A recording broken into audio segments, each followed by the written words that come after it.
আচ্ছা বাবু, তোমাকে হুম, একটা কোশ্চেন জিজ্ঞাসা করছি, মানে বলো। ধাঁধা, ঠিক ধাঁধা। আছে? ঠিক হুম। আছে, বলো। আম, এমন কোন জিনিস যেটা গাছে থাকলে সবুজ, হুম। দোকানে গেলে কালো, আর হুম। বাড়িতে আনলে লাল? গাছে সবুজ, দোকানে কালো, আর বাড়িতে এলে লাল। হ্যাঁ, কোন জিনিস? এমন কোন খা- জিনিস? খাওয়ার জিনিস তো নাকি, না হ্যাঁ হ্যাঁ, অন্য কিছু? খাওয়ারই জিনিস, অবশ্যই খাওয়ার জিনিস। বলো। খাওয়ার জিনিস হলে কি হবে? হুম।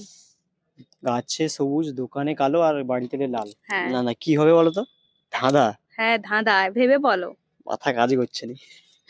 খুব এই কেমন সহজ, ধাঁধা? খুব সহজ। এই কেমন জিনিস? গাছে তো সবুজই থাকবে, কারণ গাছ সবকিছু সবুজই হয়। মানে হ্যাঁ। কালো। বেগুন কিন্তু হয়, কারণ বেগুন গাছে না সবুজ না, থাকে। বাড়িতে আনলে কি লাল হয়ে যায় বেরোগুন? না, পারবেনি তো? না, পারবো না। এ তো পারলো নি। তোমরা যদি জেনে থাকো তাহলে কমেন্ট করো, ঠিক আছে?